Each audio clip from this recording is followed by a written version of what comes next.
Setembro Amarelo, mês de conscientização e prevenção ao suicídio. Você sabia que, na maioria dos casos, é prevenível? O suicídio está diretamente ligado à saúde mental e a transtornos como a depressão. Então hoje eu venho aqui abrir meu coração para vocês e falar como foi comigo e como eu consegui sair dessa.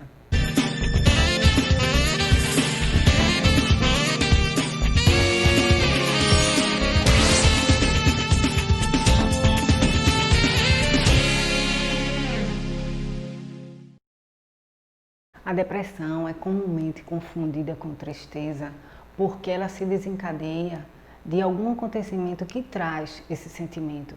Pode ser um falecimento de um parente, pode ser falência, pode ser desemprego, uma doença grave, enfim, são vários gatilhos. Eu já apresentei 3 quadros depressivos em 3 fases diferentes da minha vida. A primeira vez eu era recém-casada, muito nova. Desde que eu comecei na faculdade eu ainda não tinha ficado desempregada e aí aconteceu de perder meu emprego. Então era toda uma vida nova, né? Eu estava me adaptando a um casamento, a nova rotina e terminei ficando desempregada. Até aí tudo bem, arregaçar as mangas, correr atrás, procurar um outro emprego, mas passou um mês, passaram 2 meses e eu não conseguia me recolocar no mercado de trabalho.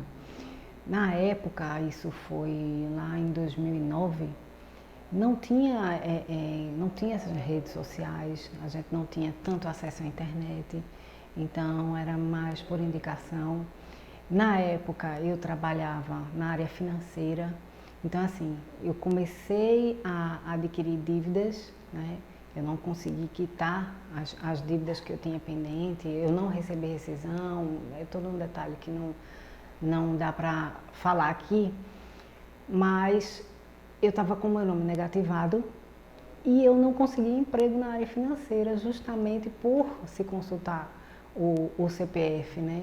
Então, teve até empresas que eu já tinha conhecimento que me chamou, mas que eu não consegui a vaga porque meu nome estava negativado. E nisso foram se passando 3, 4, 5, 6, 7 meses. Foi uma tristeza, um desânimo, né? Eu não via perspectiva, né? Como é que essa situação ia passar, como é que as coisas iam melhorar se eu não conseguisse emprego. Enfim, nesse período eu tive crises de ansiedade, né? Eu não conseguia dormir à noite. Eu também não deixava meu marido dormir na época, ele estava dormindo, eu acordava aperreada. Então assim, foi uma fase bem difícil para mim, porque, como eu disse, eu não via perspectiva nenhuma. Eu passei a me dedicar mais à igreja, né? Passei a frequentar mais a igreja junto com uma prima minha que estava me ajudando bastante, junto com a minha mãe também. E na época o pastor era psicólogo, então eu conversando com ele, falando que não conseguia dormir e tal, nós conversamos bastante, ele me orientou, né? E a palavra de Deus orienta melhor do que o homem. Então eu fui tentando me abstrair daquela situação difícil que eu me encontrava. Eu sabia que tudo passa e que Deus dá um jeito em tudo, né? Ele já escreveu a nossa história. Então as coisas foram começando a acalmar para mim e aí uma porta de emprego se abriu. Mas até essa porta de emprego se abrir, como eu falei, eu tive crises de ansiedade, eu não queria sair na rua, eu não tinha vontade de me arrumar, eu não tinha prazer em nada na minha vida, nada. Eu ia para a igreja porque eu sabia que eu tinha que procurar, buscando forças do céu mesmo, porque eu não tinha vontade nenhuma de sair, nem de fazer nada. O engraçado é que esse emprego que eu arrumei, essa porta que se abriu, era uma empresa pequena, né? Tinha que ser uma empresa pequena, porque como eu falei, as grandes consultavam o Serasa. E essa empresa já tinha me chamado antes Então eu fiquei desempregada mais ou menos no mês de outubro e essa empresa já tinha me chamado antes para fazer entrevista. E aí ela só veio me admitir em março. Então eu entendo que eu precisava passar por esse processo. Não é fácil, mas algo eu tinha que aprender naquele período. E hoje, olhando para trás, realmente eu precisava passar por aquilo. Não foi fácil. A segunda vez que eu apresentei um quadro depressivo foi pior, né? Foi bem mais intenso. Eu já estava separada, na verdade eu decidi me separar. Na época eu levava a vida que eu queria, tinha liberdade de fazer o que eu queria. Eu tinha um emprego que todo mundo gostaria de ter, né? Então eu morava bem, ganhava bem, levava uma vida que eu queria levar, mas eu não estava feliz por uma série de coisas, por constatar que nem sempre o que a gente quer é o certo, né? Por achar que a vida seria uma coisa e na verdade era outra. Na época eu engatei um relacionamento tóxico, também isso dificultou muito a minha vida. Então assim, eu escutei de pessoas bem próximas a mim que eu tinha tudo na vida, eu tinha tudo que uma pessoa gostaria de ter e todos os motivos para ser feliz. Mas não é assim, né? A gente não escolhe ter essa doença e a gente não procura ficar triste. Então foi uma constatação de que a vida que eu queria levar não era a melhor para mim.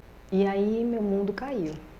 Eu não tinha mais o que fazer. No caso, eu frequentava a igreja, né?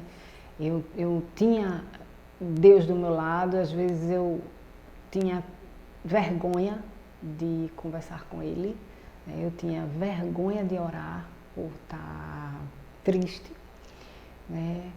Eu tive que fazer terapia, né? Eu tomei medicamentos, eu tive que tomar calmante, eu tive que tomar antidepressivo. Então foi uma época muito, muito difícil na minha vida. Eu me sentia muito só, apesar de não estar só, eu me sentia muito só. E ao contrário do que eu fiz da primeira vez, eu saía, eu fazia programas sociais sozinhas, eu ia ao cinema sozinha, eu ia ao shopping sozinha, para poder, na tentativa de reagir e para poder me sentir acompanhada, vamos dizer assim. Continuei frequentando a igreja, continuei fazendo a terapia, eu não me recusei a tomar um antidepressivo, eu ficava tomando só o calmante e também me sentia muito mal, muito mole, né, durante o dia, tomava pela manhã e à noite. E aí, duas amigas minhas me chamaram para uma viagem, né, sabendo de toda a minha situação, de inclusive ter me socorrido com crises de ansiedade. Me chamaram para uma viagem para Fernando de Noronha. Em conversa com a psicóloga, ela me incentivou a fazer a viagem. Para vocês terem uma ideia, eu estava de férias, teve um período que eu estava de férias do trabalho, mas eu pedi para voltar a trabalhar porque eu não conseguia ficar em casa. Então eu não conseguia dormir, não conseguia comer.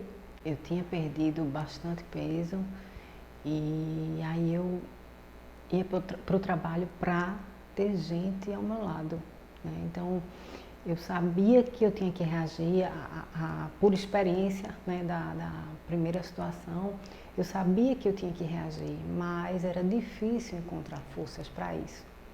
Então, voltando à questão da viagem, a terapeuta recomendou que eu fizesse, ela disse que uma viagem seria a melhor terapia para mim, que eu precisava ver o mundo, que eu precisava ver que as coisas eram maiores do que a gente pensa, né?